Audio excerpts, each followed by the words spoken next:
Welcome, sports bettors from around the world.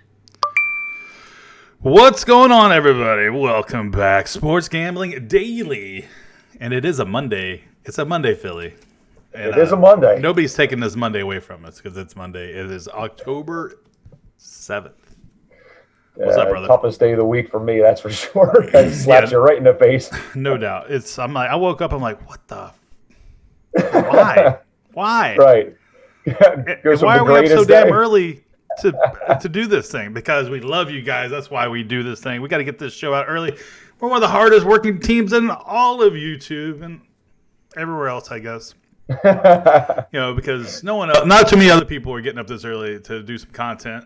And I know my boy Brock Page is out there doing his thing, but other than that, it's just him. It's you and me and old Brock. That's right. The couple roosters. Yeah, I'm crowing. Hey, did you watch that Colts taking out the Chiefs yesterday? I sure did, bro. That was I had a small bet actually on the Colts money line. I thought at plus 440 it was worth the risk, honestly. And wow. I'm not a huge fan of Kansas City's defense. Yeah, they're frankly. pretty bad. And you know what, man? Having Frank Reich on the Philadelphia Eagles roster as the offensive coordinator the year they won the Super Bowl, I have a lot of respect for him. He gets his defense to come and play. He's a unifier. He's a really good play caller, and I just figured if they could keep it close, they'd have a shot. And right, they rocked Mahomes, and he definitely got hurt, and he was not the same after that. But that was a hell of a win for them. Yeah, he's got an ankle injury now, huh? So Yep. I remember the game prior to that, he was limping around as well versus the Browns and a couple of those. Not the Browns. Who did they play last week? I can't remember. Anyway, he was limping around. But yep. Frank Wright, not a fan. Not a fan. Oh, for I know reasons. why you're not a fan. Yeah, I know why you're not a fan. Oh yeah, okay. Buffalo Bills over the Oilers. He was part of that Oilers disaster, that 35 or whatever comeback, and then obviously he's the coach of the enemy of the Colts. Oh, true. Yeah, I forgot about that part. I knew about the Oilers situation, but you got a hell of a coach in your division, and he might be stomping on that rear end for a while. And it's not Bill O'Brien. But what I don't understand is I don't understand this Texans team. This Texans team is hot and cold. They put up 28 points or so versus the Saints in the opener. Then they only put 10 up versus the Panthers, and now they put up 50 some odd points versus the Falcons, which let me tell you something, Philly. The Falcons are a bad team, and I did not believe that they were as bad as they were until I watched that game because the Texans secondary is very suspect. They are below average. I can tell you that for a fact. Jonathan Joseph and Lonnie Johnson. Now, Lonnie Johnson, he shouldn't even be on an NFL roster. And Jonathan Joseph, this guy's I love him. He's from South Carolina. The guy's I don't know. This is his 45th season in the league. So the guy's old. Love the guy, but he's lost a couple steps. But man, all of a sudden Will Fuller just comes to show up and just takes it to another level. So if you can open up Will Fuller, then you got D-Hop open everywhere, and then you got Kiki QT or Kenny Stills or whoever you decide to put in the slot. So hey, I'm starting to believe this is the problem. I'm sure you understand. 1 minute they hate you, which is when they lost to the Panthers, and then the next minute they're like, "Oh, I love you." I feel like I should be going on the Jerry Springer show or Maury because I don't know what's going on. Well, I know that to that point, the Eagles had some aspirations of maybe being a Super Bowl, competitive team, maybe making it or representing. And who was the only team that the Falcons beat this year? The Eagles, which is kind of pathetic because doesn't make any sense. But whatever, we move on. Man, it's parody. Golly, it's what was it? The Raiders beat the Bears beat the Vikings, and the Vikings beat the Raiders. Yeah, parody. A lot of parody in this league. I mean, what a threesome. So it's I don't know. So and that's what makes handicapping a little more difficult. It's because these lines are so sharp, and but we're gonna get something together. But today we got some baseball. Before I get into that though, I want to talk about a couple things.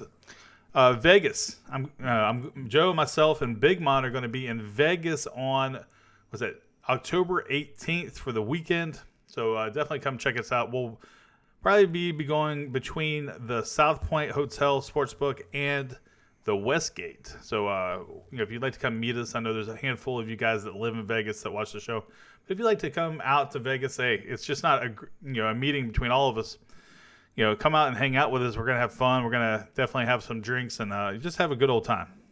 Yeah, it sounds like a great time, man. I honestly wish I could be there, but unfortunately, I have a couple of things going on that I just am not able to. But I know you guys will be representing the team, and I look forward to seeing all the shenanigans you have out there. Yeah, I can't wait. It's gonna be a lot of fun. And also, guys, another thing is really fun is this app. There's a link for the description in the app. It's called ScoreTrade. It's a fairly new app. It's available on iOS and on Google, or I guess Android. So Google Play Store or Apple iOS store. I guess that's what the millennials call it. I don't know. I don't have a guys, it's a free to play, win for real. So you can win real money. It's free to play. They'll never ask you for a dime. And basically what it is a sports interactive entertainment app. So they'll get, it's like, if you guys know what in-game betting is or live betting, it's similar to that. It's a live betting tournament where they ask you questions that's pertaining to the game that's on TV.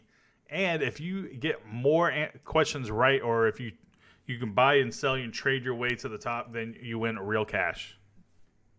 Yeah, very cool. It's actually very interactive, and it keeps you. I mean, even if the game was boring, let's just say you had a boring game, this can make it a little bit more interesting for you because you always have something to look forward to, looking for or trying to find.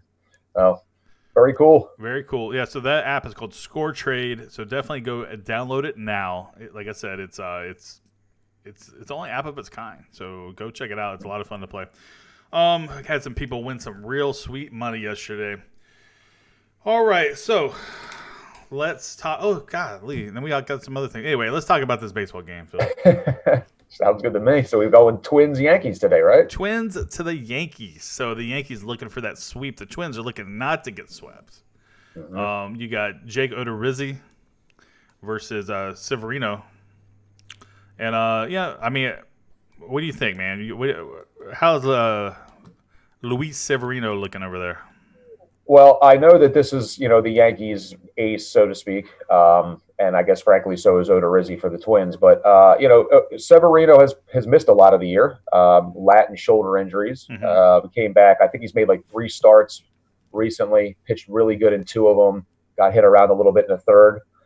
But the caveat to this is that he's had a very checkered playoff past. And this is where we sit today. And, in enemy territory and a must-win situation for the Twins.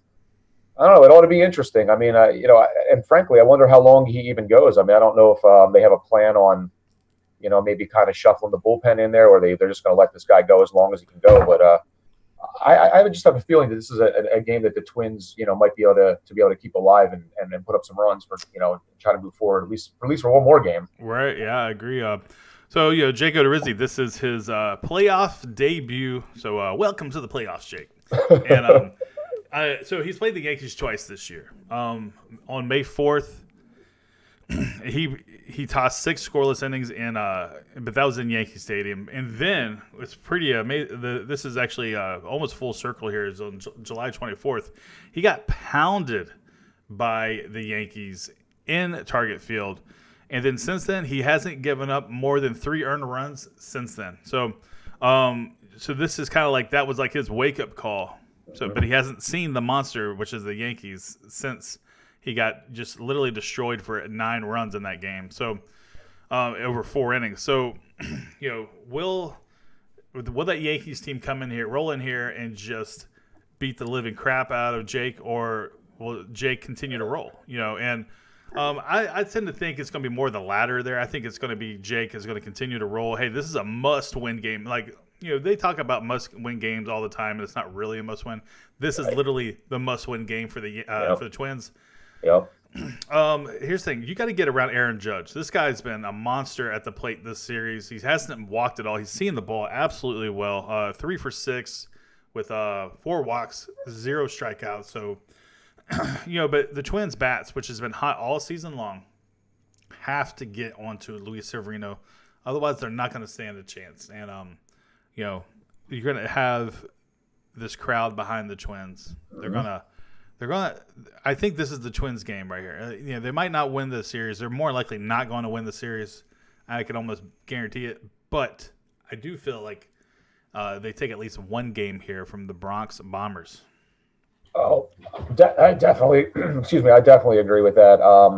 Just coming home, maybe you feel like a little bit looser. You get back into your routine. You're sleeping in your own bed, that kind of thing. It just – sometimes it brings out the best in players, and I also think a lot of times when your back goes up against the wall. I mean, I know some will quiver and maybe crawl into a hole, but this team is too talented, man. They had one hell of a special year, and I just can't see it ending in a sweep. It has Twins feeling written all over for a lot of different reasons, and sure, and frankly, I'm sorry, no, go ahead. I'll finish your thought.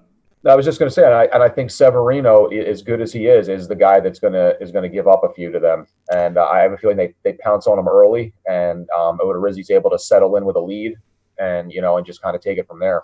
Yeah, I think they okay. So if they don't extend the series one more game, then I think it'll be a close game. So I think in order to hedge, because I think it's kind of I think it's a really good price right here. If you look at the run line on the Twins at home, they're getting plus 1.5. At let's see here, minus 130. So yeah. I mean, you're not going to really find a better price for this kind of action, because I think the Twins actually probably win the game outright, but but it's the Yankees, so you never know. So if bare minimum, it's going to be a close game because you got to fade the Twins bullpen. That's obviously their Achilles heel, but I think the Twins can get out to a lead here and then maybe hold on at the end. So what do you think? Plus 1.5, minus 130, or do you like the money line better at plus 125 to win straight up? I mean, obviously, I do think they can win the game, but the plus 1.5 is certainly attractive, and that's not a bad line. I actually can get it at minus 129, but minus 130, minus 129, same basically the same thing. I like that. It's not an angle I would be afraid of, the money line, but if I can get plus 1.5 at that number, give yourself a little bit of a, excuse me, even if you lose the game 4-3, you still go ahead and take the victory. So, right.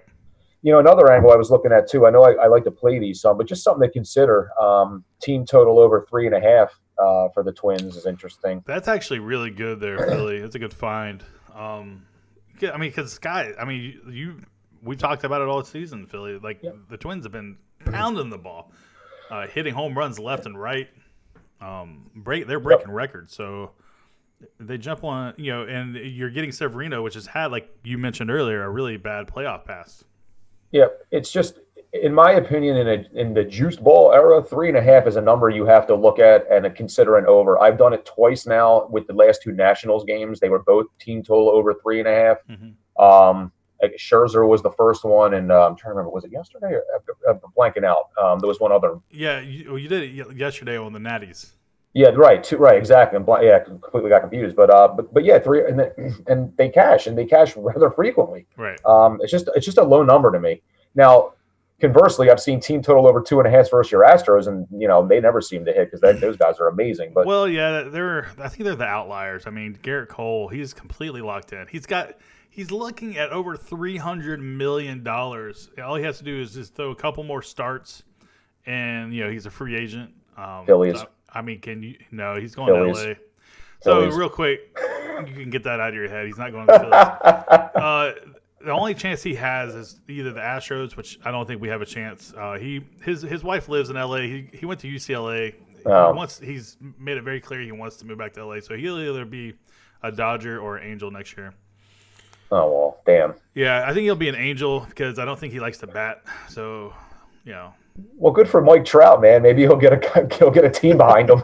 I don't like it though, because then he'll be going against my squad. But right, that's true. But you got Verlander, Greinke, and Cole. I mean, that's just they're in playoff form right now. So, anyway, I know we got off the topic. Yeah. That was my bad. Right, so I think the official play. We're gonna have 2 official plays.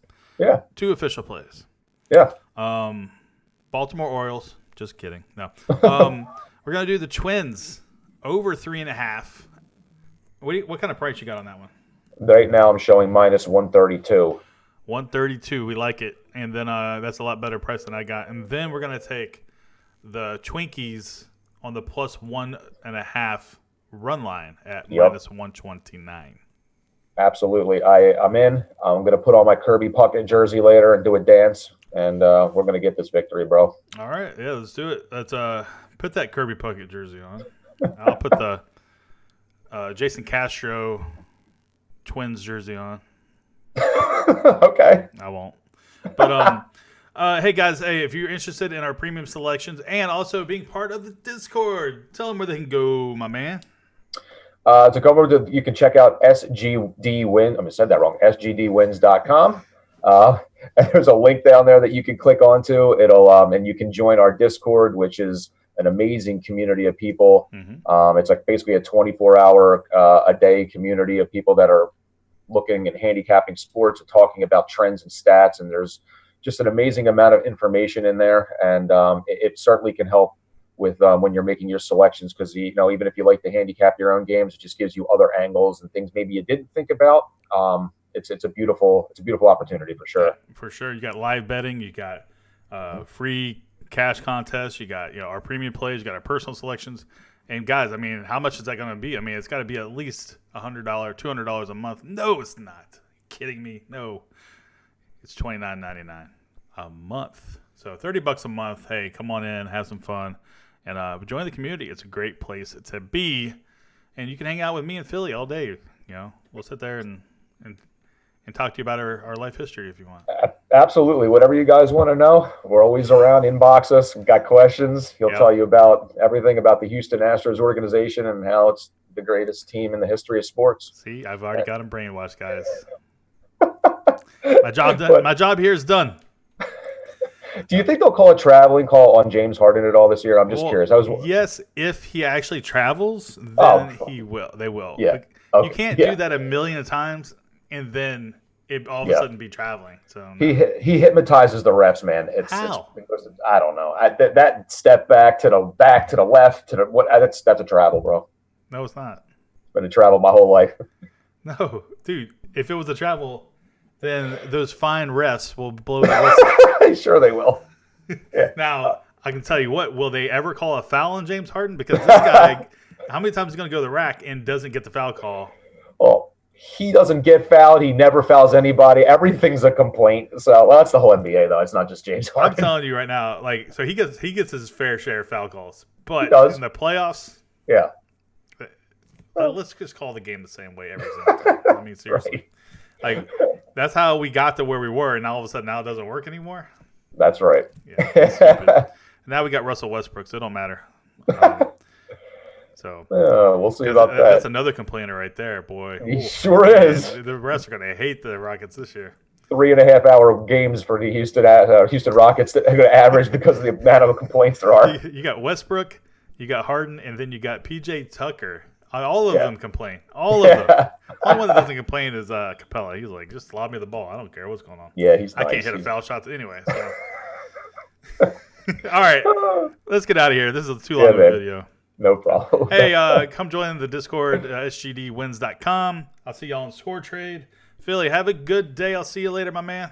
Good morning. Have a great Monday, everybody. Talk to you soon. Oh, yeah, I forgot to say, good luck to you, good luck to me, good luck to the Twinkies, and then good luck to everyone else that's watching this show, except for the ones that are fading us. Y'all can F off. I'll talk to y'all later. Peace. See ya.